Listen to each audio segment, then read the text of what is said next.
কুরাইশ কাফেরদের মধ্য থেকে একজন প্রসিদ্ধ যোদ্ধা খন্দকের যুদ্ধের সময় মুসলমানদের কর্তৃক খনন করা খন্দক পার হয়ে মুসলমানদেরকে লক্ষ্য করে বলতে লাগলো, ও হে মুসলমানেরা, তোমাদের মধ্য থেকে যদি কেউ মায়ের দুধ পান করে থাকে তাহলে সে যেন আমার মোকাবেলা করতে আসে। আর আমার সাথে মোকাবেলা করার অর্থই হচ্ছে সে যেন মৃত্যুর জন্য প্রস্তুত থাকে। আমর ইবনে আবিদ্দারের এই কথা শুনে পুরো মুসলমান তার মোকাবেলা করার জন্য সাহস দেখালো না। কিন্তু শেরে খোদা হজরত আলী রাদিয়াল্লাহু তাআলা আনহু দাঁড়িয়ে গিয়ে বললেন, ইয়া রাসূলুল্লাহ, আপনি আমাকে অনুমতি দান করুন, আমি এই কাফেরের মুখ বন্ধ করে আসি। হজরত আলী রাদিয়াল্লাহু তাআলা আনহুর বয়স তখন 23 বছর ছিল। আল্লাহর নবী সাল্লাল্লাহু আলাইহি ওয়াসাল্লাম হজরত আলী রাদিয়াল্লাহু তাআলা আনহুকে লক্ষ্য করে বললেন, ও আলী, তুমি কি দেখছো না যুদ্ধের জন্য কে আহ্বান করছে? সে হলো আরবের সর্বশ্রেষ্ঠ বীর আমর ইবনে আবিদ্দার। আলী, তুমি এখনো অনেক কম বয়সের, তুমি তার সাথে পেরে উঠবে না, অতএব তুমি বসে যাও। নবী করিম সাল্লাল্লাহু আলাইহি ওয়াসাল্লামের এই কথা শুনে হজরত আলী রাদিয়াল্লাহু তাআলা আনহু বসে গেলেন। সকল মুসলমানেরা মাথা নিচু করে রেখেছিল। দ্বিতীয়বার আমার ইবনে মারহাব বলল, কি হে মুসলমানেরা, তোমাদের মাঝে কি এতটুকু সাহস ও শক্তি নেই? আমি শুনেছি তোমাদের আল্লাহ তোমাদের জন্য নাকি জান্নাত প্রস্তুত করে রেখেছেন, আর তোমরা সবসময় শাহাদাতের সুধা পান করে সেই জান্নাতে যাওয়ার জন্য উদ্গ্রীব হয়ে থাকো। তাহলে আসো, কে যেতে চাও সেই জান্নাতে? আমার হাতেই শাহাদাত বরণ করে জান্নাতে চলে যাক না। তোমাদের কারোর মনে কি কোনো আশা নেই সেই কল্পিত জান্নাতে প্রবেশ করার? আমর ইবনে আবিদ্দারের এই কথা শুনে হজরত আলী রাদিয়াল্লাহু তাআলা আনহু আবার দাঁড়িয়ে গেলেন। তিনি আল্লাহর নবী সাল্লাল্লাহু আলাইহি ওয়াসাল্লামকে বললেন, ইয়া রাসূলুল্লাহ, আপনি শুধু একটিবার অনুমতি দান করুন, আমি এই কাফেরের মুখ চিরদিনের জন্য বন্ধ করে দিয়ে আসি। আল্লাহর নবী সাল্লাল্লাহু আলাইহি ওয়াসাল্লাম বললেন, ও আলী, তুমি বসে যাও। তুমি কি দেখছো না যুদ্ধ করার জন্য কে তোমাকে আহ্বান করছে? সে হলো আমর ইবনে আবিদ্দার, যে এক হাতেই উটের লাগাম ধরে রাখে আর অন্য হাতে শত শত মানুষের সাথে যুদ্ধ করতে পারে। নবী করিম সাল্লাল্লাহু আলাইহি ওয়াসাল্লামের এই কথা শুনে হজরত আলী রাদিয়াল্লাহু তাআলা আনহু আবার বসে গেলেন। কিন্তু মুসলমানদের মধ্য থেকে কেউ আমর ইবনে আবিদ্দারের সাথে যুদ্ধ করার জন্য যাচ্ছিল না। তৃতীয়বার আমর ইবনে আবিদ্দার বলল, হে মুহাম্মাদের সঙ্গীরা, তোমাদের অনেক বীরত্বের কথা শুনেছি, কিন্তু আজ আমার সকল ধারণা ভুল প্রমাণিত হলো। তোমরা সকলে কাপুরুষের মতো মাথা নিচু করে বসে রয়েছ শুধুমাত্র মৃত্যুর ভয়ে। বীরেরা কখনো মৃত্যুর ভয় করে না। আমি জানি আমার সাথে মোকাবেলা করার মতো সাহস তোমাদের কারোর বুকে নেই। আমর ইবনে আবিদ্দারের এই কথা শুনে হজরত আলী রাদিয়াল্লাহু তাআলা আনহু আবার দাঁড়িয়ে গেলেন। তিনি বললেন, হে আল্লাহর নবী, আপনি শুধু আমাকে অনুমতি দান করুন, তারপর আল্লাহর ইচ্ছায় আমি এই কাফেরকে চিরদিনের জন্য জাহান্নামের দরজায় পাঠিয়ে দিব। হজরত আলী রাদিয়াল্লাহু তাআলা আনহুকে এইবার আল্লাহর নবী সাল্লাল্লাহু আলাইহি ওয়াসাল্লাম বললেন, হে আলী, যাও, আমি তোমাকে আল্লাহর নামে যুদ্ধ করার জন্য প্রেরণ করছি। তুমি তাকে দেখিয়ে দাও মুসলমানদের ইমানদের জোর কতটুকু। সাল্লাল্লাহু আলাইহি ওয়াসাল্লামের এই আদেশ পাওয়ার সঙ্গে সঙ্গেই হজরত আলী রাদিয়াল্লাহু তাআলা আনহু তার হাতে জুলফিকার তলোয়ারি নিয়ে যুদ্ধ করার জন্য আমর ইবনে আবিদ্দারের সামনে উপস্থিত হলো। আমর ইবনে আবিদ্দারের পুরো শরীর ছিল লোহার বর্ম দিয়ে আচ্ছাদিত। তার দুটি চোখ ব্যতীত আর কিছুই দেখা যাচ্ছিল না। হজরত আলী রাদিয়াল্লাহু তাআলা আনহুয়ের মতো একজন কম বয়সী যুবক আমর ইবনে আবিদ্দারের সামনে এসে দাঁড়ালো। আমর তাকে বলল, ও আলী, তুমি আমার পিতার বন্ধুর ছেলে। আমি চাই না তোমাকে আমার নিজের হাতে হত্যা করতে। আর তোমার মতো একজন কম বয়স্ক ছেলে যে কিনা মোকাবেলা করবে আমর ইবনে আবিদ্দারের সাথে, তোমার সাহস দেখে তো আমি অবাক হয়ে যাচ্ছি। যদি জীবন তোমার কাছে প্রিয় হয়ে থাকে তাহলে আমি এখনো তোমাকে সুপরামর্শ দিচ্ছি, মায়ের সন্তান মায়ের কোলেই ফিরে যাও। আমর ইবনে আবিদ্দারের এই কথা শুনে হজরত ওমর রাদিয়াল্লাহু তাআলা আনহু বললেন, হে আল্লাহ ও তার রাসূলের দুশমন, তুমি জানো না তোমার সামনে কে দাঁড়িয়ে আছে? আমার মা আমার নাম রেখেছে হায়দারে কারার, আর আল্লাহর নবী সাল্লাল্লাহু আলাইহি ওয়াসাল্লাম তার পবিত্র জবানে আমাকে আসাদুল্লাহ বা আল্লাহর সিংহ উপাধি দিয়েছেন। হে আল্লাহর দুশমন, তুমি মুসলমানদের বাহ্যিক অবস্থা থেকে বিচার করো না, বরং তাদের মূল শক্তি তাদের ইমানে। তুমি আমার পিতার বন্ধুর ছেলে, আমি চাই না আমার পিতার বন্ধুর ছেলেকে নিজ হাতে হত্যা করতে। তাই জাহান্নামে যাওয়ার আগে তোমাকে আমি একটি আহ্বান করছি, এখনো সুযোগ আছে। তোমার সেই কুফরে মতবাদ ত্যাগ করে ইসলামের সুশীতল ছায়ায় আশ্রয় গ্রহণ করো। এখনো যদি তুমি ইসলাম গ্রহণ করো তাহলে আমি তোমার জীবন ভিক্ষাদান করব। আমর ইবনে আবিদ্দার হজরত আলী রাদিয়াল্লাহু তাআলা আনহুয়ের এই তেজোদ্দীপ কথাগুলো শুনে বলল, তবে রে হতভাগা, তুই করবি আমার সাথে মোকাবেলা? এই বলে আমর ইবনে আবিদ্দার হজরত আলী রাদিয়াল্লাহু তাআলা আনহুয়ের উপর এমন সজোরে একটি আঘাত করল যাতে শেরে খোদা হজরত আলী রাদিয়াল্লাহু তাআলা আনহুর হাতে থাকা ঢালটি দ্বিখণ্ডিত হয়ে গেল এবং আমরের সেই আঘাত শেরে খোদার বাহুতেও কিছুটা আঁচড় কাটল, কিন্তু তার তেমন কোনো ক্ষতি হলো না। তিনি সফলভাবে আমরের সেই আঘাতটিকে প্রতিহত করলেন। আমরের আঘাতের পরপরই হজরত আলী রাদিয়াল্লাহু তাআলা আনহু আল্লাহু আকবার বলে আমরের মাথা বরাবর এমন একটি আঘাত করলেন যাতে আমরের লৌহবর্ম ভেদ করে তার মাথা থেকে পা পর্যন্ত পুরো শরীরটি দুই ভাগে পরিণত হয়ে গেল এবং আল্লাহ ও তার রাসূলের এই শত্রু চিরদিনের জন্য জাহান্নামের বাসিন্দা হয়ে গেল। শেরে খোদা হজরত আলী রাদিয়াল্লাহু তাআলা আনহু এভাবেই তার বীরত্বের প্রমাণ দিয়ে ইসলামের গৌরব ও শৌর্যবীর্যকে রক্ষা করলেন। অপর একটি ঘটনা যেটি সহিহুল বুখারীতে বর্ণিত আছে, খয়বারের যুদ্ধে কামস দুর্গ কারোর হাতে বিজিত হচ্ছিল না। তখন আল্লাহর নবী সাল্লাল্লাহু আলাইহি ওয়াসাল্লাম সাহাবায়ে কিরামদেরকে লক্ষ্য করে বললেন, ও আমার সাহাবারা, আমি আগামীকালকে এমন একজন ব্যক্তির হাতে ইসলামের ঝান্ডা তুলে দেব যার হাতে আল্লাহ রাব্বুল আলামিন খয়বারের বিজয় দান করবেন। সেই ব্যক্তি আল্লাহ ও তার রাসূলকে ভালোবাসে এবং আল্লাহ ও তার রাসূল তাকে ভালোবাসেন। আল্লাহর নবী সাল্লাল্লাহু আলাইহি ওয়াসাল্লামের এই ঘোষণা শুনে সাহাবায়ে কেরাম রাদিয়াল্লাহু তাআলা আনহু সারারাত অধীর আগ্রহে অপেক্ষা করতে লাগলেন কার হাতে পরদিন আল্লাহর নবী ইসলামের ঝান্ডা তুলে দিবেন।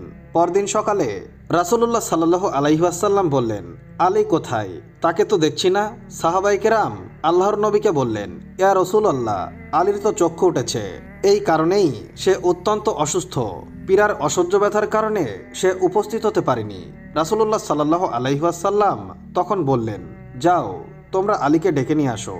আল্লাহর হুকুম পেয়ে হজরত আলী রাদিয়াল্লাহু তাআলা আনহু সেখানে উপস্থিত হলেন। এরপরে আল্লাহর নবী সাল্লাল্লাহু আলাইহি ওয়াসাল্লাম তার মুখের থেকে সামান্য লালা বের করে হজরত আলী রাদিয়াল্লাহু তাআলা আনহুর চক্ষুতে লাগিয়ে দিলেন, আর সাথে সাথে শেরে খোদা হজরত আলী রাদিয়াল্লাহু তাআলা আনহুয়ের চক্ষু পরিপূর্ণ সুস্থ হয়ে গেল। তিনি এতটাই সুস্থতা অনুভব করতে লাগলেন যে ইতোপূর্বে তার দৃষ্টিশক্তি যা ছিল, আল্লাহর নবী সাল্লাল্লাহু আলাইহি ওয়াসাল্লামের লালা মোবারকের বরকতে আল্লাহ রাব্বুল আলামিন তার দৃষ্টিশক্তি আরো বহুদ্বিগুণ বাড়িয়ে দিলেন। এরপরে রাসূল আকরাম সাল্লাল্লাহু আলাইহি ওয়াসাল্লাম ইসলামের ঝান্ডা শেরে খোদা হজরত আলী রাদিয়াল্লাহু তাআলা আনহুয়ের হাতে তুলে দিয়ে বললেন, আলী যাও, আল্লাহ রাব্বুল আলামিন আজকে তোমার হাতেই খয়বারের বিজয় দান করবেন। তুমি সর্বপ্রথম তাদেরকে আল্লাহ এবং তার রাসূলের দিকে আহ্বান করবে। হে আলী, জেনে রাখো, তোমার মাধ্যমে আল্লাহ রাব্বুল আলামিন যদি কোনো একজন মানুষকেও হেদায়েত দান করেন তাহলে এটা তোমার জন্য 100 লাভ ও প্রাপ্তির চেয়েও উত্তম হবে। অতএব আলী সর্বপ্রথম আল্লাহ এবং তার রাসূলের দ্বীনের দিকে আহ্বান করবে। যদি তারা তা গ্রহণ করতে অস্বীকার করে তবেই কেবল তুমি তাদের সাথে যুদ্ধে প্রবৃত্ত হবে। আল্লাহর নবী সাল্লাল্লাহু আলাইহি ওয়াসাল্লামের কাছ থেকে এই হেদায়েত লাভ করে শেরে খোদা হযরত আলী রাদিয়াল্লাহু তাআলা আনহু কিছু সংখ্যক মুসলমান সৈন্য নিয়ে অপরাজেয় সেই কামস দুর্গের সামনে উপস্থিত হলেন। কামস দুর্গের তখনকার দিনের ইহুদি নেতা ছিল মারহাব। বীরত্বের জন্য সে সারা আরবে বিখ্যাত ছিল এবং তার বীরত্বের ব্যাপারে আরবদের মুখে মুখে অনেক কিংবদন্তি প্রচলিত ছিল। মারহাব যখন দেখল আলী রাদিয়াল্লাহু তাআলা আনহু দুর্গ জয় করার জন্য মুসলমান সৈন্যদেরকে নিয়ে কামস দুর্গের সামনে উপস্থিত হয়েছেন, তখন সে যুদ্ধের পোশাকে সুসজ্জিত হয়ে দুর্গ থেকে বেরিয়ে আসলো। এরপর সে মুসলমানদেরকে মল্ল যুদ্ধের জন্য আহ্বান করে বলল, ওহে মুসলমান জাতি, তোমাদের মধ্যে কি এমন কোনো বীর আছে যে মারহাবের সাথে মোকাবেলা করার সামর্থ্য রাখে? তাহলে সে এগিয়ে আসুক আর সে পরীক্ষা করুক মারহাবের তলোয়ারের ধার কত শক্তিশালী। মারহাবের এই কথা শুনে শেরে খোদা হজরত আলী রাদিয়াল্লাহু তাআলা আনহু এগিয়ে গেলেন এবং তিনি বললেন, হে আল্লাহ ও রাসূলের দুশমন, তোমাকে জাহান্নামে পাঠিয়ে দেওয়ার জন্য আল্লাহর এই বান্দায় প্রস্তুত রয়েছে। আলী রাদিয়াল্লাহু তাআলা আনহুকে দেখে মারহাব বলল, জেনে রাখো হে মুসলিম, খয়বার জানে আমার বীরত্বের কথা এবং পুরো আরব জানে আমার তালোয়ারের ধার কতটুকু। জীবন যদি তোমার কাছে প্রিয় হয়ে থাকে তাহলে এখনো তোমাকে সুপরামর্শ দিচ্ছি, তুমি মারহাবের সাথে যুদ্ধ করার ইচ্ছা পরিত্যাগ করে যেখান থেকে এসেছো সেখান থেকেই ফিরে যাও। তা শুনে হযরত আলী রাদিয়াল্লাহু তাআলা আনহু বললেন, আমার মা আমার নাম রেখেছে হায়দার, আর আমি একজন পরীক্ষিত যোদ্ধা। আমি ইসলামের ঝান্ডাকে উদ্দিক করার জন্য আমার জীবন বিলিয়ে দিতেও প্রস্তুত রয়েছি। আর তুমিও জেনে রাখো, যার মধ্যে ইমানের শক্তি রয়েছে, তার তলোয়ারের জোর কতটা প্রখর হয়ে থাকে তা তুমি কল্পনাও করতে পারবে না। তাই আমি তোমাকে সর্বপ্রথম ইসলামের পথে আহ্বান করছি, ইসলামের সুশীতল ছায়াতলে প্রবেশ করো, তাহলেই তুমি নিরাপদ হয়ে যাবে। হযরত আলী রাদিয়াল্লাহু তাআলা আনহু-এর এই কথা শুনে মারহাব বলল, আমি তোমার হাতে ইসলাম গ্রহণ করতে আসিনি, বরং আমি তোমার সাথে যুদ্ধ করতে এসেছি। এসো আমরা দুজন যুদ্ধ করি, আর দেখা যাবে কার তলোয়ারের জোর কতটুকু। এরপর শেরে খোদা হযরত আলী এবং মারহাবের ভেতরে যুদ্ধ শুরু হয়ে গেল। যুদ্ধের এক পর্যায়ে হযরত আলী রাদিয়াল্লাহু তাআলা আনহু মারহাবের মাথায় এমন জোরে একটি আঘাত করলেন যাতে তার লৌহবর্ম কেটে গিয়ে তার শরীর দ্বিখণ্ডিত হয়ে গেল। খয়বারের ইহুদিরা যখন দেখল মহাবীর মারহাব মুসলমান কমান্ডারের হাতে নিহত হয়েছে, তখন তারা দুর্গে বসে থাকতে পারল না। তারা দুর্গ থেকে বেরিয়ে এসে মুসলমানদের সাথে তীব্র লড়াই শুরু করে দিল। এই তীব্র যুদ্ধের এক পর্যায়ে হযরত আলী রাদিয়াল্লাহু তাআলা আনহুর হাতের ঢালটি ভেঙে গেল, আর তিনি সম্পূর্ণ ঢালহীন হয়ে পড়লেন। শেরে খোদা হযরত আলী রাদিয়াল্লাহু তাআলা আনহুর হাতে কোনো ঢাল না থাকায় তিনি খয়বারের গেটটিকে তার বাম হাত দিয়ে মুষ্টিবদ্ধ করে ধরলেন। অতঃপর তিনি আল্লাহু আকবার বলে এমন সজোরে একটি টান মারলেন যে খয়বারের গেট ছুটে এসে হযরত আলী রাদিয়াল্লাহু তাআলা আনহুর ঢালে পরিণত হলো। পুরো যুদ্ধের সময়ে শেরে খোদা সেই গেটটিকে ঢাল বানিয়ে যুদ্ধ করতে লাগলেন। অতঃপর যুদ্ধের পরিসমাপ্তিতে হযরত আলী রাদিয়াল্লাহু তাআলা আনহু সেই গেটটিকে নিক্ষেপ করলেন। বর্ণিত আছে পরবর্তীতে সেই গেটটিকে অন্য জায়গায় স্থানান্তরিত করার জন্য 200 জন মুসলমান চেষ্টা করতে লাগলো, কিন্তু প্রাণপণ চেষ্টা করার পরেও 200 জন মানুষের পক্ষে সেই গেটটিকে সামান্যতম নাড়ানো সম্ভব হলো না। দূর থেকে হযরত আলী রাদিয়াল্লাহু তাআলা আনহু এই দৃশ্যটি দেখছিলেন আর মুচকে মুচকে হাসছিলেন। হয়তো তিনি মনে মনে ভাবছিলেন যে এই গেটটিকে আমি বাম হাতের ঢাল বানিয়ে যুদ্ধ করলাম, 200 জন মানুষ মিলেও সেটিকে নাড়াতে পারছে না। নবী করিম সাল্লাল্লাহু আলাইহি ওয়াসাল্লাম হযরত আলী রাদিয়াল্লাহু তাআলা আনহুর মনের এই ভাব বুঝতে পারলেন। এরপরে আল্লাহর নবী সাল্লাল্লাহু আলাইহি ওয়াসাল্লাম হযরত আলী রাদিয়াল্লাহু তাআলা আনহুকে বললেন, ও আলী, যাও, যেই গেটটিকে তুমি যুদ্ধের সময় তোমার বাম হাতের ঢালস্বরূপ ব্যবহার করেছিলে সেটাকে এখন তুমি নাড়িয়ে দেখাও। রাসূল আকরাম সাল্লাল্লাহু আলাইহি ওয়াসাল্লামের এই হুকুম লাভ করার পরে শেরে খোদা হযরত আলী রাদিয়াল্লাহু তাআলা আনহু গেলেন সেই গেটটিকে অন্য একটি জায়গায় স্থানান্তরিত করবার এই উদ্দেশ্যে। পুরো যুদ্ধের ময়দানে বাম হাতে তিনি যেই গেটটিকে ঢাল বানিয়ে ব্যবহার করলেন, আর এখন সেই আলী হাজার চেষ্টা করেও সেই গেটের একটি কোণাও নাড়াতে পারলেন না। বহু চেষ্টা করার পরেও হযরত আলী রাদিয়াল্লাহু তাআলা আনহু যখন ব্যর্থ হয়ে গেলেন, তখন রাসূল আকরাম সাল্লাল্লাহু আলাইহি ওয়াসাল্লাম তাকে বললেন, ও আলী, তুমি যদি কিয়ামত পর্যন্ত চেষ্টা করো তারপরেও এই গেটের একটি কোণাও নাড়াতে সক্ষম হবে না। শুনে রাখো হে আলী, যখন তুমি যুদ্ধের ময়দানে ছিলে তখন তোমার ভরসা পরিপূর্ণ আল্লাহ রাব্বুল আলামিনের উপরে ছিল। তুমি যখন ঢালশূন্য হয়ে গেলে তখন আল্লাহর ফেরেশতারা তোমাকে সাহায্য করেছিল যাতে তুমি খয়বারের এই গেটটিকে ঢাল হিসাবে ব্যবহার করতে পারো। আর যুদ্ধ যখন শেষ হয়ে গেল তখন তোমার কাছ থেকে আল্লাহর সেই সাহায্য চলে গেছে। অতএব আলী, এ নিয়ে কোনো অহংকার বা বড়ত্ব করার কারণ নেই। তুমি যা কিছু করেছো এর সব কিছুর জন্যই প্রশংসা পাওয়ার একমাত্র দাবিদার মহান আল্লাহ রাব্বুল আলামিন। রাসূল আকরাম সাল্লাল্লাহু আলাইহি ওয়াসাল্লামের এই কথা শুনে শেরে খোদা হযরত আলী রাদিয়াল্লাহু তাআলা আনহু তার ভুল বুঝতে পারলেন। অপর এক বর্ণনায় আছে, কোনো এক যুদ্ধে হযরত আলী রাদিয়াল্লাহু তাআলা আনহুর পায়ে একটি তীর বিদ্ধ হলো।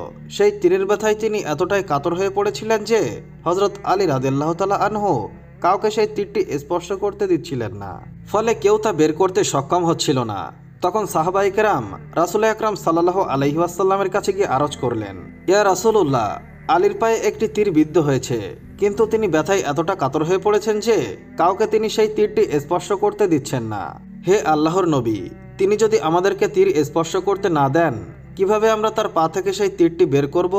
রাসূল আকরাম সাল্লাল্লাহু আলাইহি ওয়াসাল্লাম তখন বললেন, ও আমার সাহাবারা, তোমরা আলীর সাথে জবরদস্তি করিও না। আমি তোমাদেরকে একটি পরামর্শ দিচ্ছি, যখন আজান হয়ে যাবে আর যখন আলী নামাজে দাঁড়িয়ে যাবে তখন তোমরা তার পা থেকে তীরটি বের করে নিও। রাসূল আকরাম সাল্লাল্লাহু আলাইহি ওয়াসাল্লামের এই কথা শুনে সাহাবায়ে কেরাম রাদিয়াল্লাহু তাআলা আনহু অপেক্ষা করতে লাগলো কখন আজান হবে। কিছুক্ষণের মধ্যে আজান হয়ে গেল আর হযরত আলী রাদিয়াল্লাহু তাআলা আনহু মহান রবের মায়ে নামাজে দাঁড়িয়ে গেলেন। তিনি রবের প্রেমে এতটাই মশগুল ছিলেন যে সাহাবায়ে কেরাম রাদিয়াল্লাহু তাআলা আনহু তার পা থেকে সেই বিষাক্ত তীরটি বের করে ফেললেন, কিন্তু শেরে খোদা হযরত আলী রাদিয়াল্লাহু তাআলা আনহু টেরই পেলেন না যে তার পা থেকে সেই তীরটি বের করে ফেলা হয়েছে। সুপ্রিয় দর্শক, এই ছিল হযরত সাহাবায়ে কেরাম রাদিয়াল্লাহু তাআলা আনহু-এর নামাজের অবস্থা। এই জন্য তারা রাসূল আকরাম সাল্লাল্লাহু আলাইহি ওয়াসাল্লামের পরে সর্বশ্রেষ্ঠ মানুষ। আল্লাহ রাব্বুল আলামিন আমাদেরকেও তাদের আদর্শ গ্রহণ করে জীবন গঠন করার তৌফিক দান করুন, আমিন। একদা হযরত ঈসা আলাইহিসসালাম একটি কবরস্থানের পাশ দিয়ে যাচ্ছিলেন। হঠাৎ তিনি দেখলেন একজন বৃদ্ধা মহিলা একটি কবরের পাশে বসে কান্না করছেন। এই ঘটনাটি দেখে হযরত ঈসা আলাইহিসসালাম সেই বৃদ্ধার কাছে গিয়ে তার কান্নার কারণটি জিজ্ঞাসা করলেন। তখন সেই বৃদ্ধা মহিলা বলল, আমি একজন অনাথ অসহায় অবলা মহিলা। আমার এই পৃথিবীতে একটিমাত্র পুত্র সন্তান ব্যতীত আর কেউ ছিল না। আমার সেই পুত্র সন্তানটি অকালে মৃত্যুবরণ করেছে, অথচ সেই ছিল আমার একমাত্র ভরসা। এই কবরেই তাকে দাফন করা হয়েছে। তাকে দাফন করার পর থেকে এখনো অবধি আমি এখানে বসেই কান্না করছি। যতদিন আমাকে আল্লাহ সুবহানাহু ওয়া তাআলা দুনিয়াতে রাখবেন ততদিন পর্যন্ত আমি এখানে বসেই কান্না করে যাব।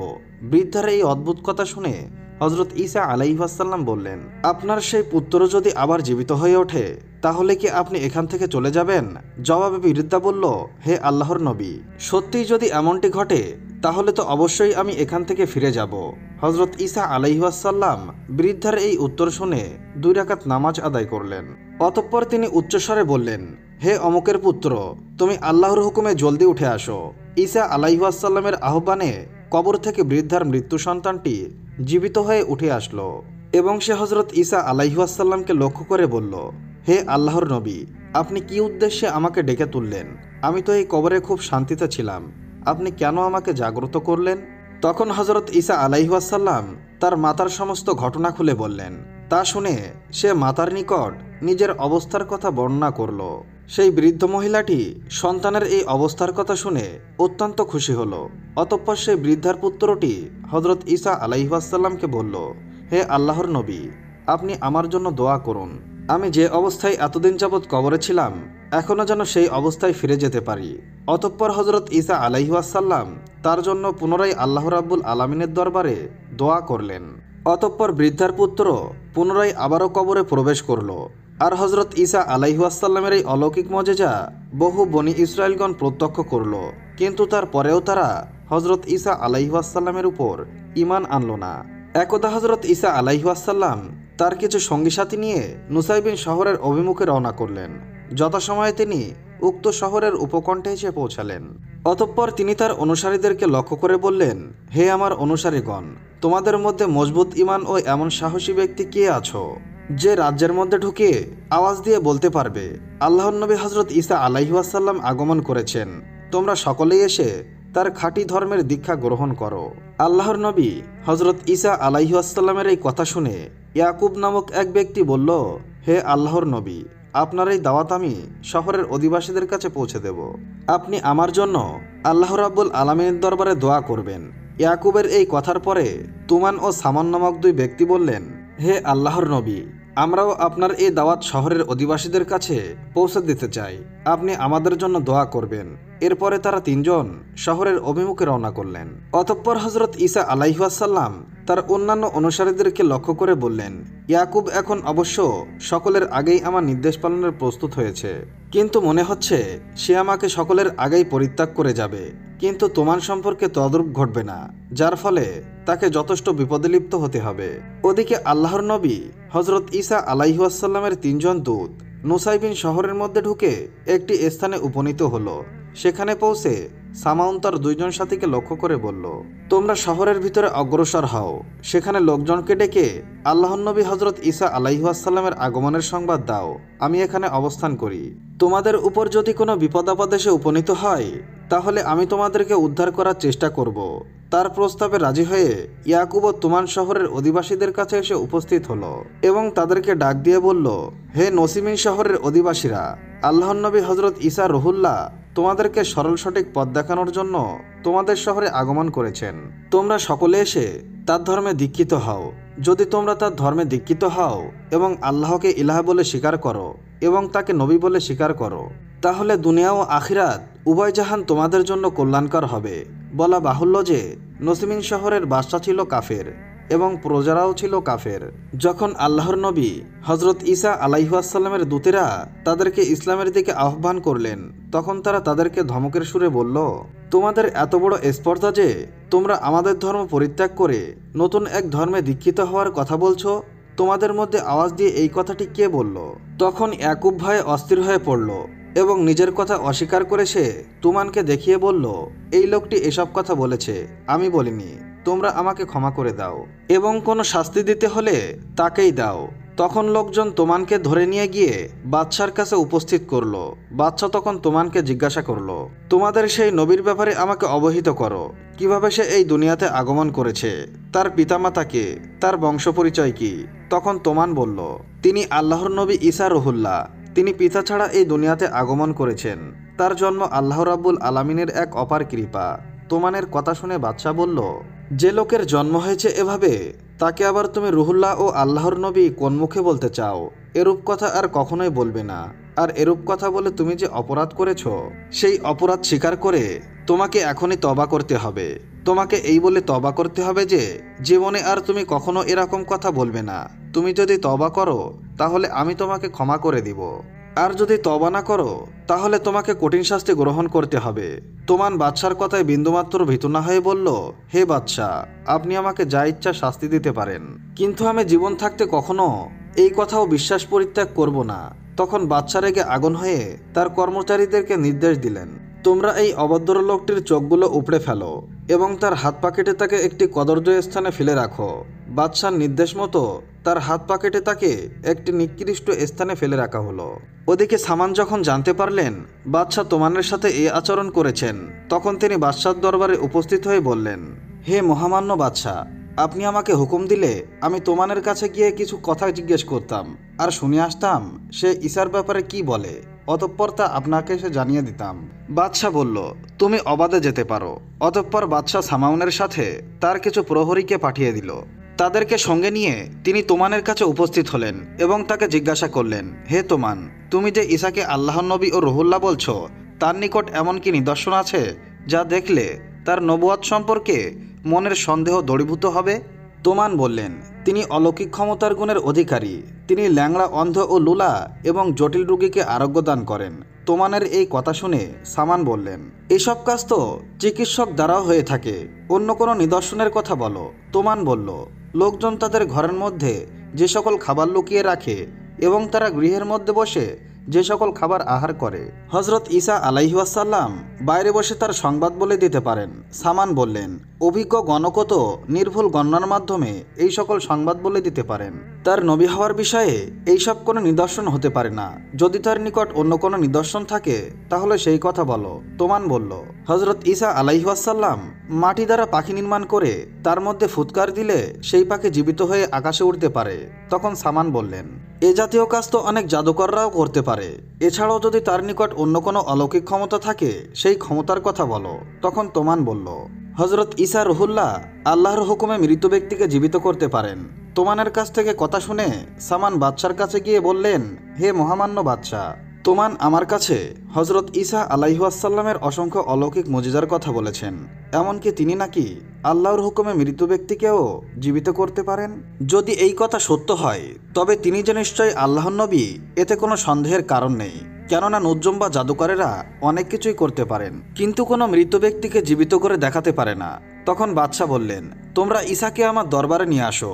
যদি দেখা যায় যে সে সত্যিই মৃতকে জীবিত করতে পারে তবে অবশ্যই তাকে সত্য পয়গম্বর বলে স্বীকার করে নিব। সামান তখন হজরত ঈসা আলাইহি ওয়াসাল্লামের নিকট গিয়ে তাকে বললেন, হে আল্লাহর নবী, আমরা বাদশার কাছে আপনার অসংখ্য মজেজার কথা বলেছি এবং বাদশাহ আপনার কাছ থেকে সেই মজেজাগুলো দেখতে চেয়েছেন। আপনি অবশ্যই তাকে সেই মজেজাগুলো দেখাবেন। এই মজেজাগুলো দেখার বিনিময়ে বাদশাহ প্রতিশ্রুতি দিয়েছেন যে সে আপনার ধর্ম গ্রহণ করবেন। এরপর হজরত ঈসা আলাইহি ওয়াসাল্লাম সামাউনের সাথে বাদশার দরবারে গিয়ে উপস্থিত হলেন এবং বাদশাকে যে নিদর্শনগুলির কথা বলা হয়েছিল আল্লাহর নবী হজরত ঈসা আলাইহি ওয়াসাল্লাম এক এক করে তাকে সকল নিদর্শনগুলি দেখালেন। নসিমিন শহরের অসংখ্য রোগীকে তিনি আল্লাহর হুকুমে ভালো করে দিলেন। অতঃপর বাদশাহ হজরত ঈসা আলাইহি ওয়াসাল্লামকে বললেন, এতক্ষণ আপনি যে সকল কার্যক্রম দেখিয়েছেন এ ধরনের কাজ তো অসংখ্য দক্ষ জাদুকর, অভিজ্ঞ ডাক্তাররাও করতে পারে, কিন্তু তারা কোনো মৃত মানুষকে জীবিত করতে পারে না। আপনি যদি মৃত মানুষকে জীবিত করে দেখাতে পারেন তাহলে আমি আপনার ধর্ম গ্রহণ করব।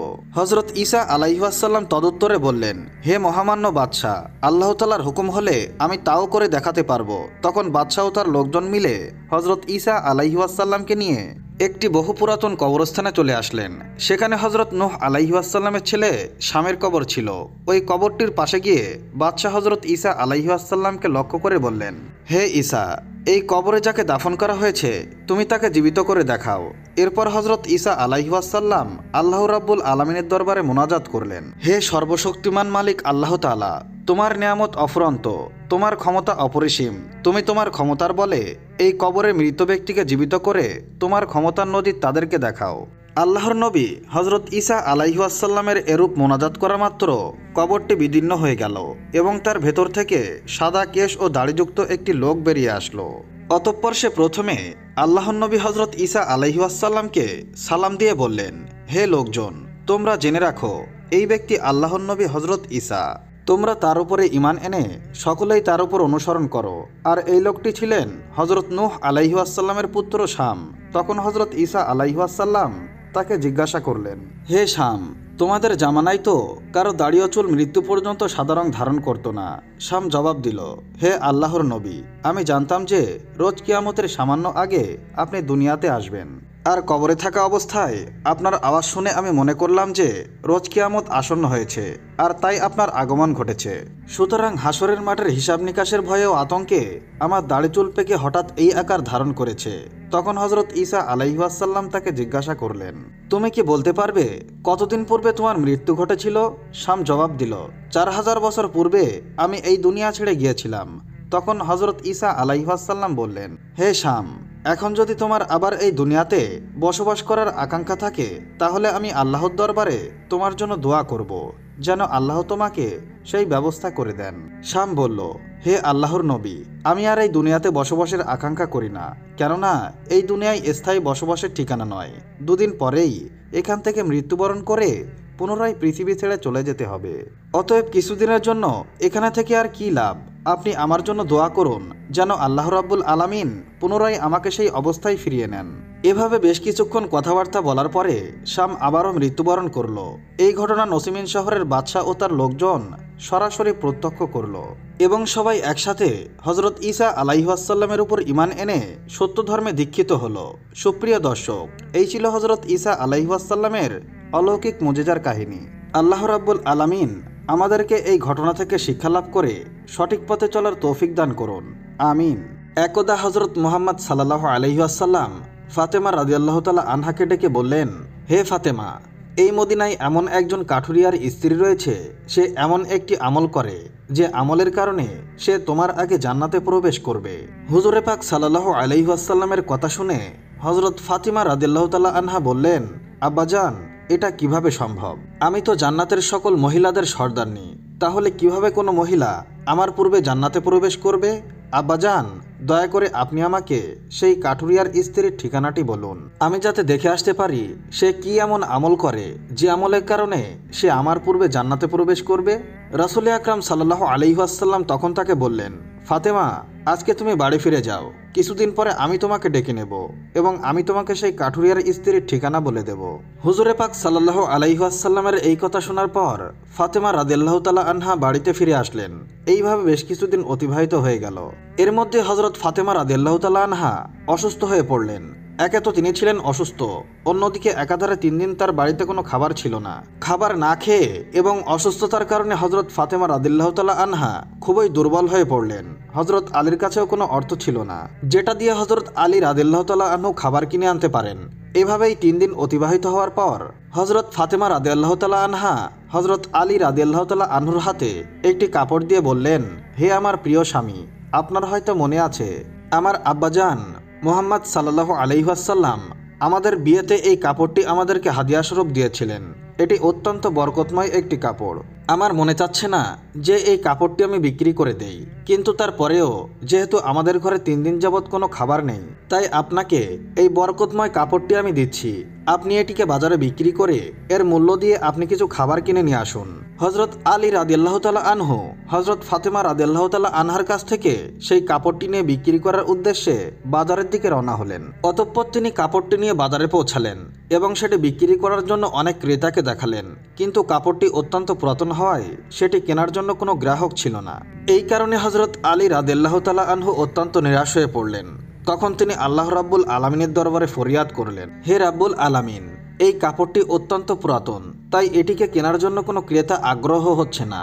আজ 3 দিন যাবৎ নবী করিম সাল্লাল্লাহু আলাইহি ওয়াসাল্লামের কলিজার টুকরো হযরত ফাতেমা রাদিয়াল্লাহু তাআলা আনহা ও হযরত হাসান হোসাইন না খেয়ে আছে। হে রাব্বুল আলামিন, আজকে যদি আমি এই কাপড়টি বাজারে বিক্রি করে এর মূল্য দিয়ে খাবার কিনে বাড়ি নিয়ে যদি না যেতে পারি, তাহলে আজকেও তাদেরকে না খেয়ে থাকতে হবে। হে রাব্বুল আলামিন, এই কাপড়টি ক্রয় করবে এমন একজন ব্যক্তিকে আপনি ব্যবস্থা করে দিন। হযরত আলী রাদিয়াল্লাহু তাআলা আনহুর এই দোয়ার পরে একজন ক্রেতা সেখানে আগমন করলো এবং সে তাকে প্রশ্ন করলো, হে আলী, তুমি কি এই কাপড়টি ক্রয় করতে চাও? আলী রাদিয়াল্লাহু তাআলা আনহু বললেন, জনাব, আমি তো এই কাপড়টি বিক্রি করার জন্য এই বাজারে নিয়ে এসেছি। তখন সে বলল, কি পরিমাণ অর্থ দিলে তুমি এই কাপড়টি বিক্রি করবে? হযরত আলী রাদিয়াল্লাহু তাআলা আনহু জানতেন এই কাপড়টি অনেক পুরাতন, এর মূল্য সর্বোচ্চ 1 দিরহাম কিংবা 2 দিরহাম হবে। তাই তিনি কোনো দাম না চেয়ে বললেন, জনাব, আপনার যা মর্জি তাই প্রদান করুন, আমি নিজ থেকে এই কাপড়টির কোনো দাম চাচ্ছি না। তখন সেই ক্রেতা বলল, আমি 6 দিরহাম দিয়ে এই কাপড়টি ক্রয় করতে চাই, তুমি কি বিক্রি করতে রাজি আছো? হযরত আলী রাদিয়াল্লাহু তাআলা আনহু খুশির সাথে রাজি হয়ে গেলেন এবং বললেন, জনাব, আপনি আমাকে 6 দিরহাম দিয়ে এই কাপড়টি ক্রয় করতে পারেন। এরপর সেই ক্রেতা হযরত আলী রাদিয়াল্লাহু তাআলা আনহুকে 6 দিরহাম দিল এবং হযরত আলী রাদিয়াল্লাহু তাআলা আনহু তার কাছে সেই কাপড়টি হস্তান্তর করলেন। ওদিকে আল্লাহ রাব্বুল আলামিনের একদল ফেরেশতা অন্য আরেক দল ফেরেশতাকে বলতে লাগলো, হুজুর সাল্লাল্লাহু আলাইহি ওয়াসাল্লামের সাহাবীরা অত্যন্ত দানশীল, তারা সুখে দুঃখে সর্ব অবস্থায় দান করে থাকেন। ফেরেশতাদের এই কথা শুনে অপর আরেক দল ফেরেশতা বলল, আল্লাহর নবীর সাহাবীরা বেশি বেশি দান করেন, এটা ঠিক কথা, কিন্তু তারা সুখে দুঃখে সবসময় দান করেন না। তাদের হাতে যদি কিছু থাকে তাহলেই তারা দান করেন, এবং তাদের হাতে থাকা জিনিসটার প্রয়োজন যদি তাদের নিজেদের থাকে তখন তারা সেই জিনিসটি দান করেন না। ফেরেশতাদের এই ঝগড়া সমাধান করার জন্য আল্লাহ রাব্বুল আলামিন তাদেরকে বললেন, হে আমার ফেরেশতারা, তোমরা পরস্পরের মধ্যে ঝগড়া না করে এই বিষয়টি পরীক্ষা করার জন্য আলীর কাছে চলে যাও। সে 6 দিরহাম দিয়ে একটি কাপড় বিক্রি করেছে, আর এই 6 দিরহাম তার কাছে অত্যন্ত প্রয়োজন। তোমরা আলীর কাছে সেই 6 দিরহাম চেয়ে দেখো সে তোমাদেরকে দেয় কিনা, আর এর মাধ্যমেই তোমাদের ঝগড়ার সমাধান হয়ে যাবে। আল্লাহ রাব্বুল আলামিনের কাছ থেকে এই নির্দেশ পাওয়ার পরে একজন ফেরেশতা ফকির বেশে হযরত আলী রাদিয়াল্লাহু তাআলা আনহুর কাছে আগমন করলেন। ওই মুহূর্তেই হযরত আলী রাদিয়াল্লাহু তাআলা আনহু সেই 6 দিরহাম দিয়ে খাবার কিনতে যাচ্ছিলেন। তখন সেই ফকির বেশে ফেরেশতা এসে বলল, হে আল্লাহর বান্দা, আমি কয়েকদিন যাবৎ না খেয়ে রয়েছি। দীর্ঘদিন না খাওয়ার কারণে আমার শরীরে সামান্যতম নড়াচড়া করার শক্তি নেই। আমি আল্লাহর ওয়াস্তে তোমার কাছে কিছু ফরিয়াদ করছি। যদি তোমার কাছে কোনো অর্থ থাকে দয়া করে আমাকে সেগুলো দান করো, যাতে সেই অর্থ দিয়ে আমি খাবার কিনতে পারি এবং আমার ক্ষুধার জ্বালা নিবারণ করতে পারি। হযরত আলী রাদিয়াল্লাহু তাআলা আনহু ভাবতে লাগলেন, আজ 3 দিন যাবৎ আমার স্ত্রী ও সন্তান না খেয়ে রয়েছে। 3 দিন পরে আমার স্ত্রী ফাতেমা আমাকে একটি কাপড় বিক্রি করতে দিল এবং সে বলেছিল সেই কাপড় বিক্রি করে তার অর্থ দিয়ে আমি তাদের জন্য কিছু খাবার কিনে নিয়ে যাব। কিন্তু এখন আল্লাহর এক অসহায় বান্দা আমার কাছে ভিক্ষা প্রার্থনা করছে। এখন আমি কি করব? আমি কি আমার স্ত্রী ও সন্তানের জন্য খাবার কিনে নিয়ে যাব, নাকি ভিক্ষুককে দান করে দেব? সবশেষ তিনি সিদ্ধান্ত নিলেন যে অর্থগুলি ভিক্ষুককে দান করে দেবেন। অতঃপর তিনি মনে মনে ভাবতে লাগলেন, আল্লাহ আমার উত্তম অভিভাবক, এই ভিক্ষুককে আমি 6 দিরহাম দান করে দেই, অবশ্যই আল্লাহ রাব্বুল আলামিন আমার জন্য উত্তম ব্যবস্থা করে দেবেন। তখন তিনি সেই 6 দিরহাম ভিক্ষুককে দান করে দিলেন। অতঃপর অত্যন্ত চিন্তিত এবং পেরেশান মনে হযরত আলী রাদিয়াল্লাহু তাআলা আনহু সামনের দিকে চলতে লাগলেন। ইতোমধ্যে দেখা গেল এক ব্যক্তি হযরত আলী রাদিয়াল্লাহু তাআলা আনহুর কাছে একটি লাল ঘোড়া নিয়ে আসলো এবং সে তাকে বলল, হে আলী, আপনি কি আমার কাছ থেকে এই লাল ঘোড়াটি কিনতে চান? তখন হযরত আলী রাদিয়াল্লাহু তাআলা আনহু বললেন, ভাই, আমি কিভাবে এই ঘোড়াটি আপনার কাছ থেকে কিনতে পারি? আমার হাতে তো কোনো অর্থ নেই। তখন সেই ব্যক্তি বলল, হে আলী, আমি বাকিতে আপনার কাছে এই ঘোড়াটি বিক্রি করব। আপনি এই ঘোড়াটি নিয়ে ব্যবসা করুন, এরপর ব্যবসায় লাভ হলে আমার মূল্য আমাকে পরিশোধ করবেন। হযরত আলী রাদিয়াল্লাহু তাআলা আনহু তখন ভাবলেন, যেহেতু বাকিতে তিনি আমার কাছে এই ঘোড়াটি বিক্রি করতে যাচ্ছে, তাহলে তা নিতে আমার সমস্যা কোথায়? অতঃপর হযরত আলী রাদিয়াল্লাহু তাআলা আনহু বললেন, আপনি কত দিরহামের বিনিময়ে এই ঘোড়াটি আমার কাছে বিক্রি করবেন? সেই ব্যক্তিটি বললেন, আমি 100 দিরহামের বিনিময়ে এই ঘোড়াটি আপনার কাছে বিক্রি করলাম। হযরত আলী রাদিয়াল্লাহু তাআলা আনহু সেই ঘোড়াটি 100 দিরহামের বিনিময়ে তার কাছ থেকে কিনে নিলেন। অতঃপর ঘোড়াটি বিক্রি করার জন্য বাজারে নিয়ে গেল। হযরত আলী রাদিয়াল্লাহু তাআলা আনহু যখন সেই ঘোড়াটি বিক্রি করার জন্য বাজারে নিয়ে গেল, তখন এক ব্যক্তি এসে তাকে জিজ্ঞাসা করলেন, হে আলী, আপনি কি এই ঘোড়াটি বিক্রি করতে চান? তখন হযরত আলী রাদিয়াল্লাহু তাআলা আনহু বললেন, ভাই, আমি তো এটা বিক্রি করার জন্য এই বাজারে নিয়ে এসেছি।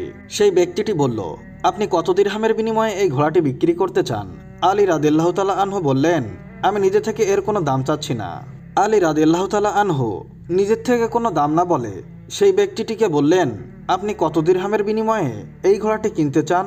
সেই ব্যক্তিটি বলল, আমি 160 দিরহামের বিনিময়ে আপনার কাছ থেকে এই ঘোড়াটি কিনতে চাই। হযরত আলী রাদিয়াল্লাহু তাআলা আনহু চিন্তা করলেন, আমি তো এই ঘোড়াটিকে 100 দিরহামের বিনিময়ে কিনেছি, আর তিনি আমাকে মূল্য দিতে চাচ্ছেন 160 দিরহাম, অতএব এতে আমার 60 দিরহাম লাভ হবে। তখন হযরত আলী রাদিয়াল্লাহু তাআলা আনহু বললেন, ভাই, আমি আপনার কাছে 160 দিরহামের বিনিময়ে এই ঘোড়াটি বিক্রি করে দিলাম। সেই ব্যক্তিটি 160 দিরহামের বিনিময়ে হযরত আলীর কাছ থেকে সেই ঘোড়াটি কিনে নিলেন। হযরত আলী রাদিয়াল্লাহু তাআলা আনহু যে ব্যক্তির কাছ থেকে সেই ঘোড়াটি কিনেছিলেন তাকে 100 দিরহাম পরিশোধ করার পরেও তার কাছে রয়ে গেল আরো 60 দিরহাম। তিনি 6 দিরহাম আল্লাহর রাস্তায় দান করেছিলেন, আর আল্লাহ রাব্বুল আলামিন তার বিনিময়ে তাকে 10 গুণ বৃদ্ধি করে 60 দিরহাম ফেরত দিলেন। 60 দিরহামের বিনিময়ে হযরত আলী রাদিয়াল্লাহু তাআলা আনহু বিপুল পরিমাণে খাদ্য কিনে বাড়ির পথে রওনা হলেন। যখন তিনি বিপুল পরিমাণে খাদ্য কিনে নিয়ে বাড়িতে ফিরে আসলেন, তখন হযরত ফাতেমা রাদিয়াল্লাহু তাআলা আনহা তাকে বললেন, হে আলী, আমি তোমাকে যে কাপড়টা বিক্রি করতে বলেছিলাম সেই কাপড়ের মূল্য দিয়ে তো এত পরিমাণ খাবার কেনা সম্ভব নয়। তাহলে তুমি এত খাবার কেনার অর্থ কোথায় পেলে?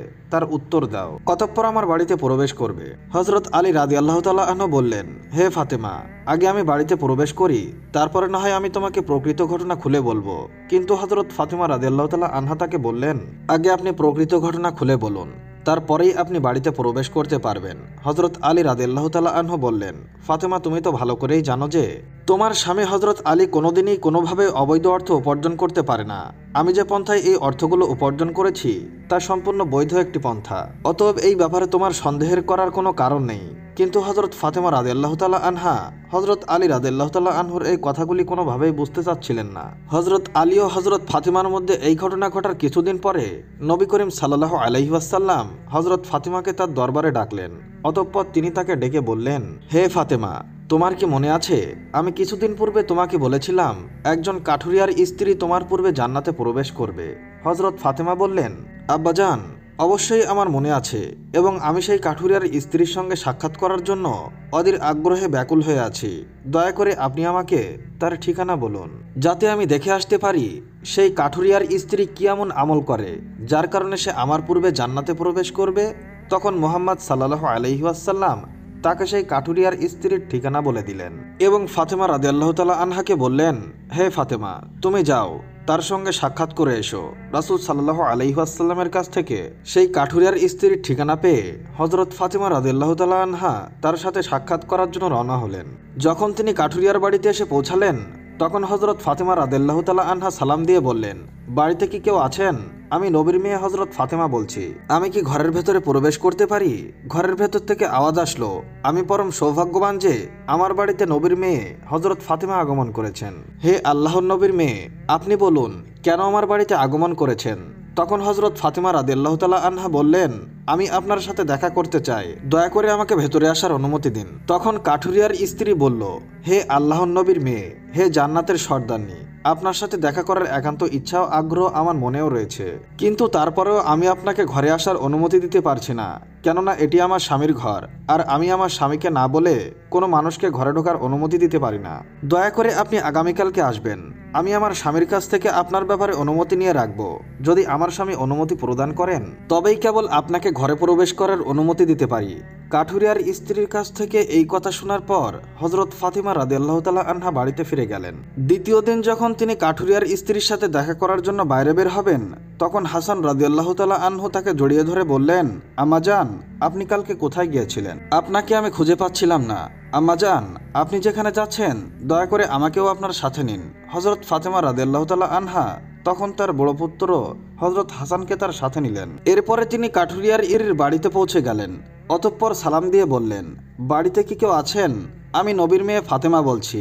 এবং আমার সাথে আমার বড় পুত্র হাসান রয়েছে। আমি কি বাড়িতে প্রবেশ করতে পারি? ভেতর থেকে আওয়াজ দিয়ে কাঠুরিয়ার স্ত্রী বললেন, হে নবীর মেয়ে ফাতেমা, আপনার সাথে দেখা করার আগ্রহ আমার মনেও রয়েছে। গতকালকে আমার স্বামীর কাছ থেকে আপনার ব্যাপারে অনুমতি নিয়েছিলাম, কিন্তু আপনার সাথে যে আপনার বড় পুত্র হাসানকে নিয়ে এসেছেন তার ব্যাপারে আমার স্বামীর কাছ থেকে অনুমতি গ্রহণ করিনি। এই কারণে আমি আপনাকে ঘরে প্রবেশ করার অনুমতি দিতে পারি, কিন্তু আপনার পুত্র হাসানকে অনুমতি দিতে পারি না। দয়া করে আপনি আগামীকাল আসবেন। আপনার পুত্র হাসানের ব্যাপারে আমার স্বামীর কাছ থেকে অনুমতি নিয়ে রাখবো। কাঠুরিয়ার স্ত্রীর কাছ থেকে এই কথা শোনার পর হযরত ফাতেমা রাদিয়াল্লাহু তাআলা আনহা আবারও বাড়ি ফিরে গেলেন। পরদিন যখন আবারও কাঠুরিয়ার স্ত্রীর সাথে দেখা করার জন্য রওনা হলেন, তখন তার ছোট ছেলে হযরত হুসাইন রাদিয়াল্লাহু তাআলা আনহু জড়িয়ে ধরে তাকে বললেন, আম্মা জান, আপনি 2 দিন ধরে কোথাও যেন যাচ্ছেন, আমি আপনাকে খুঁজে পাচ্ছি না।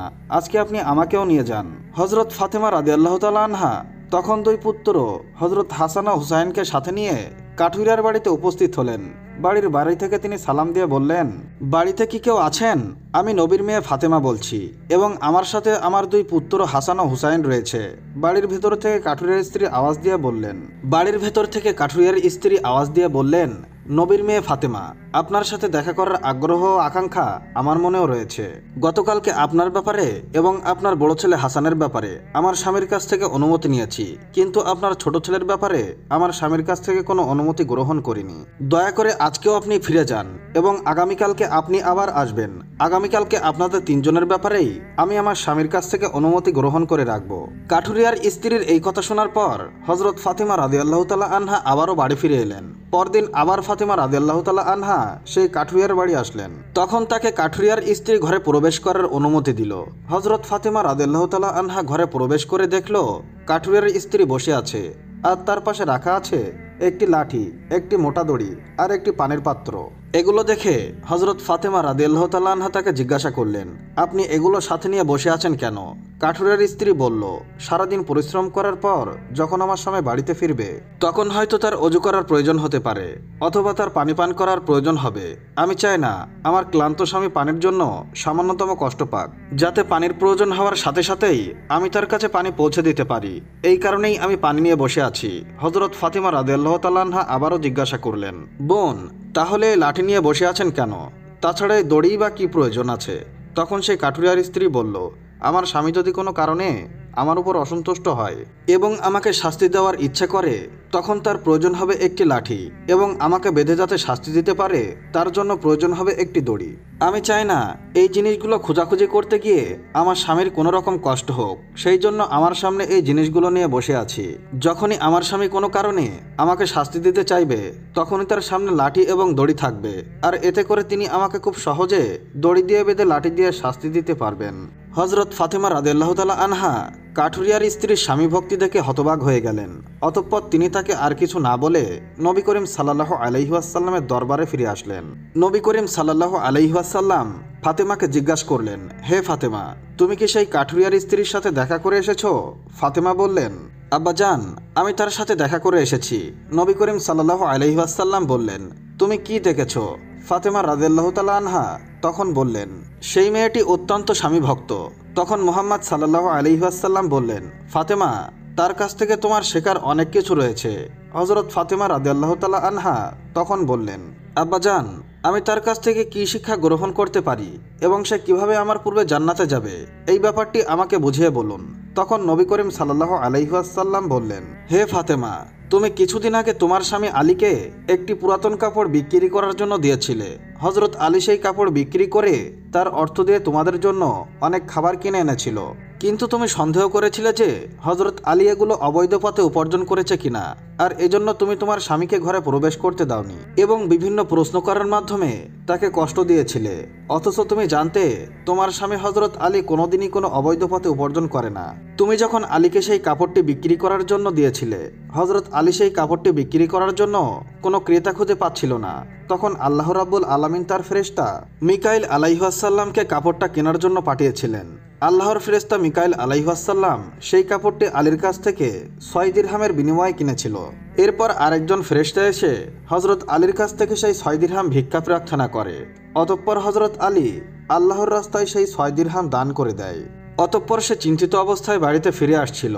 এমন সময় আল্লাহর ফেরেশতা জিবরাইল আলাইহিসসালাম একটি লাল ঘোড়া হযরত আলীকে 100 দিরহামের বিনিময়ে বাকিতে বিক্রয় করে। হযরত আলী সেই ঘোড়াকে নিয়ে বাজারে যায় এবং ইসরাফিল ফেরেশতা হযরত আলীর কাছ থেকে সেই ঘোড়া 160 দিরহামের বিনিময়ে কিনে নেয়।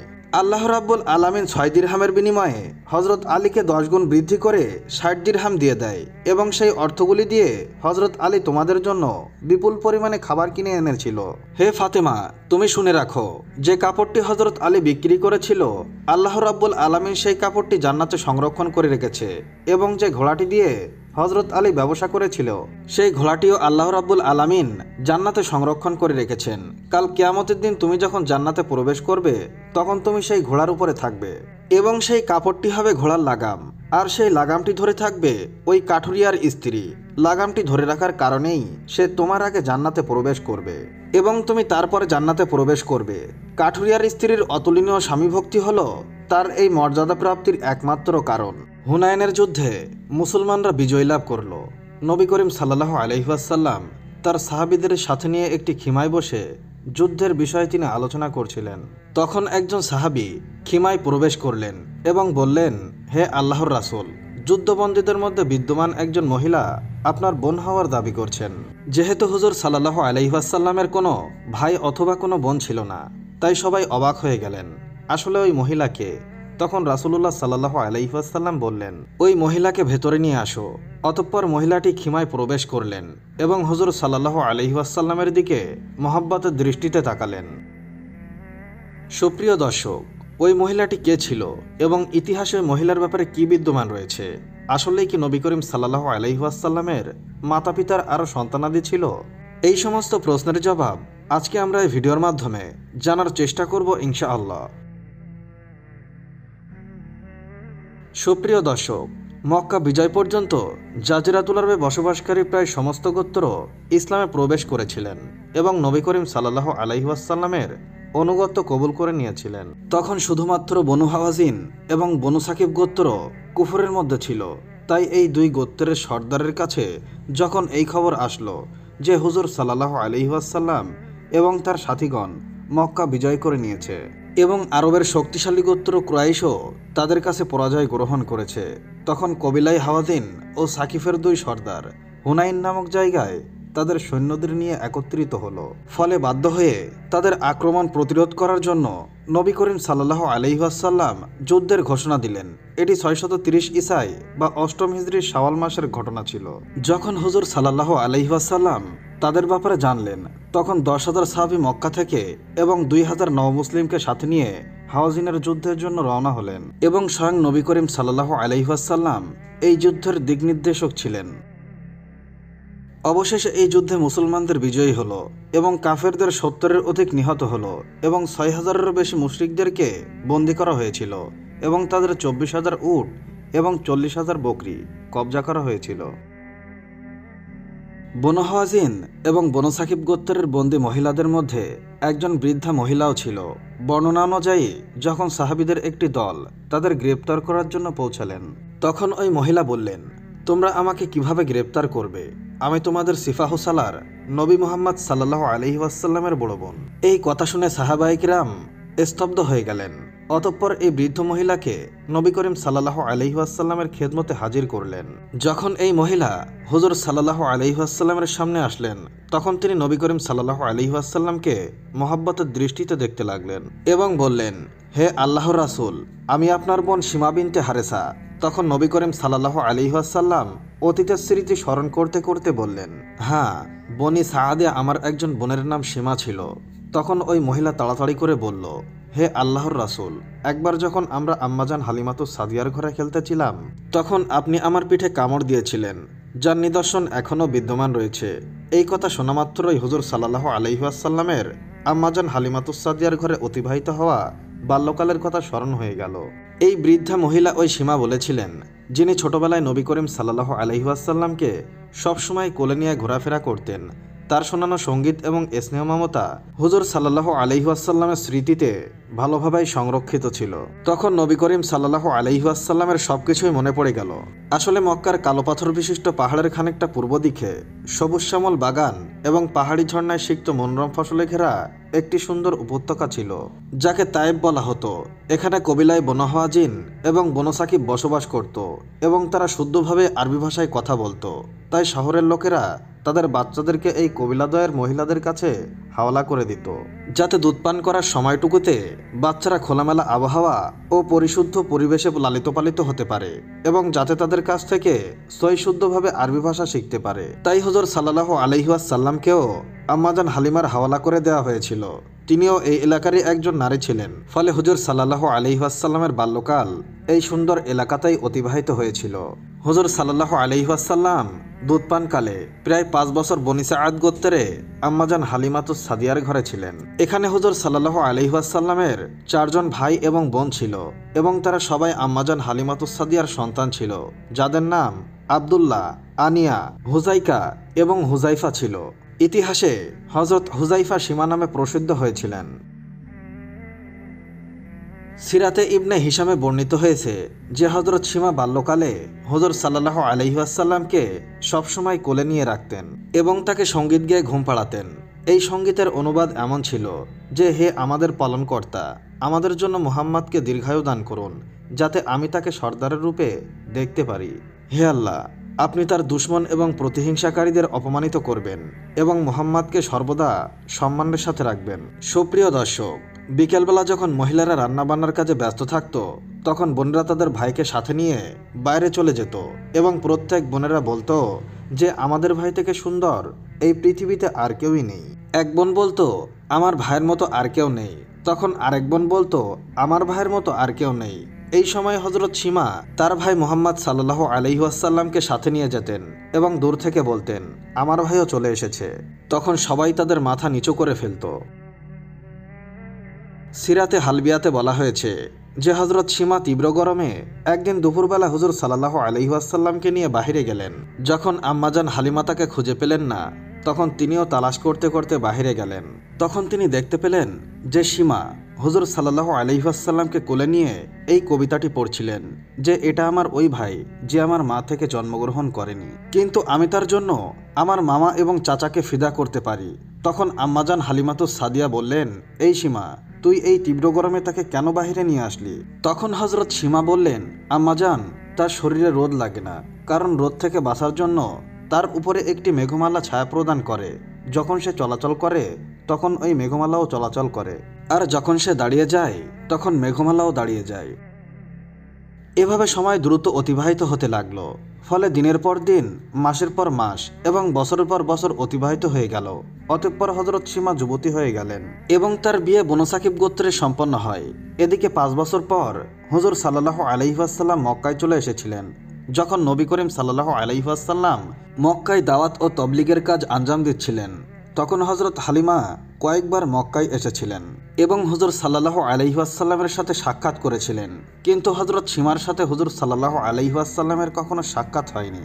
তাই এতদিন পর নিজের বোনকে যুদ্ধবন্দির অবস্থায় দেখে হুজুর সাল্লাল্লাহু আলাইহি ওয়াসাল্লামের চোখ অশ্রুসিক্ত হয়ে গেল এবং চোখ থেকে পানি প্রবাহিত হতে লাগলো।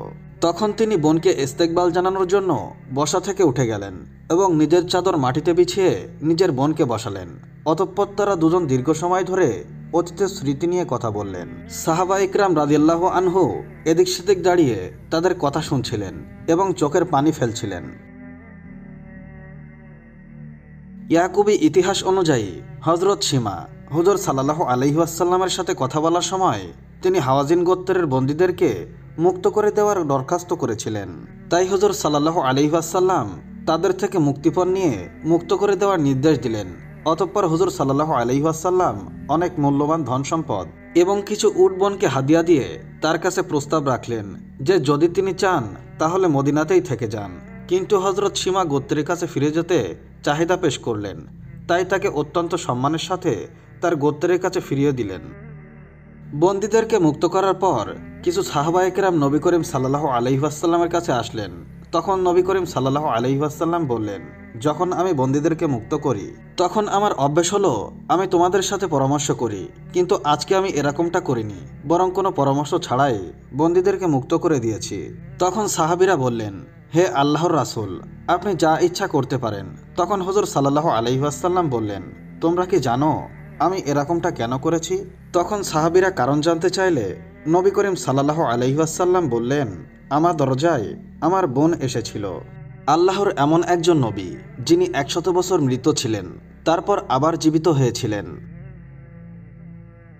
আল্লাহ তাআলা এই নবীর সাথে কেন এমন করেছিলেন এবং 100 বছর পর মৃত্যুর ঘুম থেকে জীবিত হয়ে তিনি কি দেখেছিলেন? আল্লাহ তাআলা এমন একটি অলৌকিক ঘটনা ঘটিয়েছিলেন যা মুমিনদের জন্য উপদেশপূর্ণ। সুপ্রিয় দর্শক, হযরত উযায়ের আলাইহিস সালাম ছিলেন বনি ইসরায়েলের মহান নবীদের একজন। তিনি ছিলেন হযরত হারুন আলাইহিস সালামের সন্তানদেরই একজন। একটি বর্ণনা অনুযায়ী তার পিতার নাম ছিল সারুখা।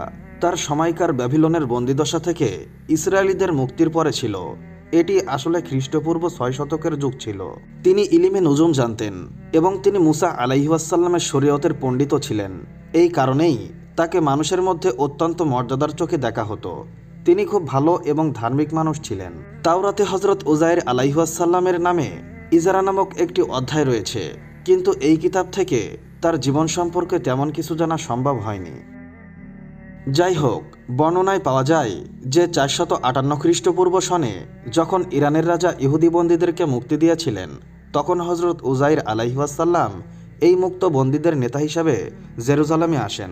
জেরুজালেমে পৌঁছানোর পর তিনি হাইকানে সুলাইমানিতে নিয়মিত উপাসনা এবং দিন প্রচার করেন এবং অন্যান্য ধর্মীয় অনুশীলনগুলি পুনরায় প্রয়োগ করেন এবং জেরুজালেম শহরে প্রচুর নির্মাণ কাজ সম্পন্ন করেন। অবশ্য ইরানের সম্রাট এই কাজে তাকে অনেক সাহায্য করেছিলেন। তখন তাওরাতের কোনো আলেম জীবিত ছিল না এবং তাওরাতের কোনো কবিও বিদ্যমান ছিল না। তাই হযরত উযাইর আলাইহিস সালাম চিন্তায় ছিলেন কিভাবে আল্লাহর বাণী সাধারণ মানুষের কাছে পৌঁছে দেবেন। তিনি সমস্ত বনি ইসরায়েলদেরকে একত্র করেছিলেন, কারণ তিনি ছোটকালে তাওরাত মুখস্থ করেছিলেন। তাই তিনি সবার সামনে এটি পড়েছিলেন এবং এটি লিখেছিলেন। একদিনের একটি ঘটনায় পাওয়া যায় যে হযরত উযাইর আলাইহিস সালাম তার ক্ষেত জমিন দেখার জন্য বের হয়েছিলেন। ফেরার পথে একটি নির্জন বিরান দালানে অবস্থান করলেন। যেহেতু গরম ছিল প্রচণ্ড, তাই তিনি গাধা থেকে নেমে এই বিরান ভবনে ঢুকেছিলেন। তার সাথে 2 টুকরা রুটি ছিল, একটি ঝুড়িতে ডুমুর আর অন্য ঝুড়িতে আঙ্গুর ছিল।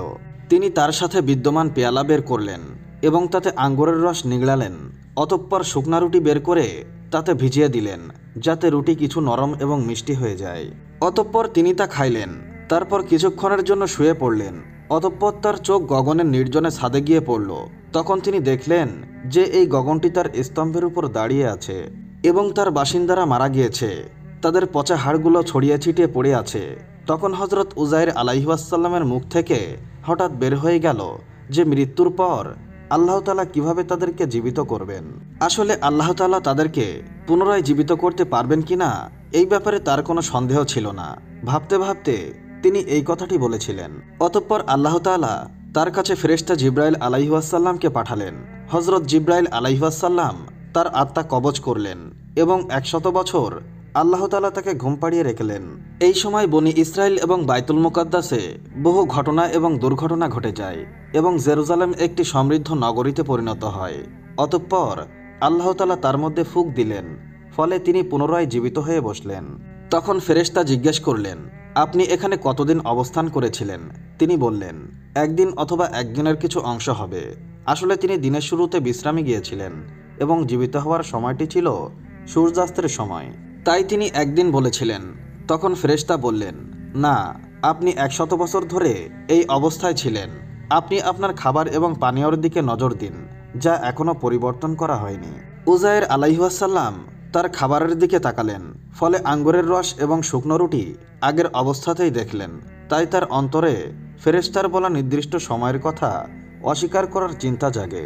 তাই ফেরেশতা বললেন, আমি আপনাকে যে সময়ের কথা বলেছি, আপনি সেই সময় সম্পর্কে ভুল ভাবছেন। আপনি আপনার গাধার দিকে তাকান। হযরত উযাইর আলাইহিস সালাম যখন তার গাধার দিকে তাকালেন, তখন তিনি অবাক হয়ে গেলেন, কারণ গাধার হাড়গুলো পচে গিয়েছিল। অতঃপর ফেরেশতা যখন হাড়গুলোকে আদেশ করলেন তখন হাড়গুলো চারিদিক থেকে একত্রিত হয়ে এক জায়গায় জড়ো হয়ে আবারও একত্রে মিলিত হয়ে একটি কাঠামো তৈরি করল। নবী উজাইর আলাইহিসসালাম আল্লাহর এই কুদরতের দৃশ্য দেখে বিস্মিত হলেন। অতঃপর এই কাঠামোর উপর শিরা উপশিরা যুক্ত হয়, তারপর পেশি এবং মাংস বৃদ্ধি পায়, অতঃপর তার শরীরে পশম গজায়। তখন ফেরেশতা তাতে ফুঁক দিলেন, ফলে গাধাটি তার মাথা এবং কান আকাশের দিকে তুলে শব্দ করে উঠে দাঁড়ালো। আল্লাহর ক্ষমতার এসব নিদর্শন দেখে হজরত উজাইর আলাইহিসসালাম বললেন, আমি বিশ্বাস করি আল্লাহ তাআলা সবকিছু করতে সক্ষম। অতঃপর উজাইর আলাইহিসসালাম তার গাধার পিঠে চড়ে নিজ গ্রামে চলে গেলেন, কিন্তু গ্রামের লোকেরা তাকে চিনতেই পারেনি, এমনকি তিনিও তার বাড়ি ভুলে গিয়েছিলেন। যখন তিনি তার বাড়িতে পৌঁছেছিলেন তখন তিনি সেখানে একজন অন্ধপঙ্গু এবং বৃদ্ধা মহিলাকে বসে থাকতে দেখেন, যার বয়স ছিল প্রায় 120 বছর। তিনি এই বাসস্থানের অধিবাসীদের মা ছিলেন। হজরত উজাইর আলাইহিসসালাম যখন বাড়ি ছেড়েছিলেন তখন সে ছিল 20 বছরের যুবতী। হজরত উজাইর আলাইহিসসালাম এই বুড়িকে জিজ্ঞেস করলেন, এটা কি উজাইরের ঘর? তখন বৃদ্ধা মহিলা অবাক হয়ে বললেন, হ্যাঁ। বৃদ্ধার চোখ থেকে অশ্রু ঝরতে লাগলো। তিনি বললেন, আমি বহুদিন ধরে কারোর মুখে হজরত উজাইর আলাইহিসসালামের নাম শুনিনি, এখন তো মানুষ তাকে ভুলেই গেছে। অতঃপর হজরত উজাইর আলাইহিসসালাম বললেন, হে বৃদ্ধা, আমি উজাইর। আল্লাহ তাআলা আমাকে 100 বছর মৃত্যু দিয়েছিলেন এবং এখন আমাকে জীবিত করেছেন। তখন বৃদ্ধা বললেন, সুবহানাল্লাহ, নিঃসন্দেহে হজরত উজাইর আলাইহিসসালাম আমাদের ছেড়ে চলে যাওয়ার 100 বছর হয়ে গেছে এবং আমরা কারো কাছ থেকে তার সম্পর্কে কিছুই শুনিনি। আপনি কিভাবে উজাইর হতে পারেন? হজরত উজাইর আলাইহিসসালাম তো মুস্তাজাবুদ দাওয়া ছিলেন। যখনই তিনি কোনো অসুস্থ বা পীড়িত ব্যক্তির জন্য প্রার্থনা করতেন তখনই তিনি সুস্থ হয়ে উঠতেন। অতএব তুমি দোয়া করো যেন আল্লাহ তাআলা আমার দৃষ্টিশক্তি ফিরিয়ে দেন, তারপর আমি তোমাকে দেখব এবং বলবো তুমি উজাইর কিনা। তখন হজরত উজাইর আলাইহিসসালাম দোয়া করলেন এবং তার চোখের উপর তার বরকতময় হাত নাড়ালেন, ফলে তার দৃষ্টিশক্তি ফিরে আসে। অতঃপর বুড়ি তাকে দেখে চিৎকার করে কাঁদতে শুরু করে এবং বলে, আমি সাক্ষ্য দিচ্ছি যে তুমি উজাইর আলাইহিসসালাম। অতঃপর তিনি তাকে নিয়ে বনি ইসরায়েলের মহল্লায় তাদের প্রিয়জনের বাড়িতে পৌঁছে যান। হজরত উজাইর আলাইহিসসালামের এক পুত্র সেখানে উপস্থিত ছিলেন, যার বয়স ছিল 118 বছর এবং তার নাতিরাও গোত্রের প্রধান ছিলেন। বৃদ্ধা তাদের সবাইকে ডেকে বললেন, তিনি হলেন হজরত উজাইর আলাইহিসসালাম। আল্লাহ তাআলা তাকে 100 বছর ঘুমিয়ে রেখেছিলেন। অতঃপর আল্লাহ তাআলার হুকুমে সে এখন জেগে উঠেছে। মানুষেরা প্রথম বিশ্বাস করতে পারেনি, কিন্তু সবাই অবাক হয়ে গেল যখন বুড়ি তার দৃষ্টিশক্তি পুনরুদ্ধার এবং তার হাত ও পায়ের সুস্থতার কথা বলল। তখন তার ছেলে বলল, আমার বাবার 2 কাঁধের মাঝখানে কালো দাগ ছিল। অতঃপর হজরত উজাইর আলাইহিসসালাম যখন তার পোশাক খুললেন তখন চিহ্নটি সেখানে দেখতে পায়। তখন বনি ইসরায়েলরা বলেছিল, হজরত উজাইর আলাইহিসসালাম ছাড়া আমাদের মধ্যে তাওরাতের কোনো আলেম নেই, কারণ বাদশাহ বখতে নাসের আমাদের সমস্ত পাণ্ডুলিপি পুড়িয়ে দিয়েছে, সুতরাং আমাদের জন্য আপনি তাওরাত লিখে দিন। এদিকে হজরত উজাইর আলাইহিসসালামের পিতা বখতে নাসেরের শাসনামলে তাওরাতের একটি বই কপি দাফন করে রেখেছিলেন। তিনি ছাড়া এই জায়গার কথা কেউই জানত না। তাই হজরত উজাইর আলাইহিসসালাম তাদেরকে সেই স্থানে নিয়ে গেলেন এবং মাটি খুঁড়ে তাওরাত কিতাব বের করলেন, কিন্তু কিতাবটির পাতাগুলো খুবই পচা এবং লেখাও বিবর্ণ ছিল। অতঃপর তিনি সবাইকে নিয়ে একটি গাছের ছায়ায় বসলেন। অতঃপর আল্লাহ তাআলার হুকুমে আকাশ থেকে একটি আলো নির্গত হয়ে হজরত উজাইর আলাইহিসসালামের বরকতময় বুকে প্রবেশ করল, ফলে তার সম্পূর্ণ তাওরাত খুব ভালোভাবে স্মরণ হয়ে যায়। তাই তিনি তা আবার লিখে বনি ইসরায়েলদের হাতে তুলে দিলেন। বনি ইসরায়েলরা এই অলৌকিক ঘটনা দেখে বলেছিল যে নিঃসন্দেহে হজরত মুসা আলাইহিসসালামের এমন শক্তি ছিল না যে তিনি বই ছাড়াই পুরো তাওরাত পড়তে এবং উপস্থাপন করতে পারতেন, অথচ হজরত উজাইর আলাইহিসসালাম আমাদের কাছে সম্পূর্ণ তাওরাত কোনো পাণ্ডুলিপি ছাড়াই আমাদের কাছে নিয়ে আসলেন। অতঃপর সময় অতিবাহিত হওয়ার সাথে সাথে হজরত উজাইর আলাইহিসসালামের প্রতি বনি ইসরায়েলের ভালোবাসা এবং ভক্তি বিভ্রান্তিতে পরিণত হয়। এমনকি বনি ইসরায়েল হজরত উজাইর আলাইহিসসালামকে আল্লাহর পুত্র বলতে শুরু করে, যা পবিত্র কোরআনে আল্লাহর পক্ষ থেকে অস্বীকার করা হয়েছে। আল্লাহ তাআলা বলেন, ইহুদিরা বলে উজায়ের আল্লাহর পুত্র, আর খ্রিস্টানরা বলে মসিহ আল্লাহ তাআলার পুত্র। আসলে এগুলি তাদের ভিত্তিহীন বক্তব্য। পূর্ববর্তী কাফেররা এই ধরনের কথা বলতো। আল্লাহ তাআলা তাদেরকে ধ্বংস করুন। এভাবে তারা সত্য থেকে বিভ্রান্ত হতে পারে। সুপ্রিয় দর্শক, নিঃসন্দেহে আল্লাহ রাব্বুল আলামিন সবকিছু করতে সক্ষম। যেভাবে আল্লাহ তাআলা হযরত উজায়ের আলাইহি ওয়াসাল্লামকে 100 বছর পর পুনরুত্থিত করেছিলেন এবং তার গাধাকেও পুনরুত্থিত করেছিলেন, একইভাবে কিয়ামতের দিন আল্লাহ তাআলা সমস্ত মানুষকে হিসাব নিকেশের জন্য পুনরুত্থিত করবেন।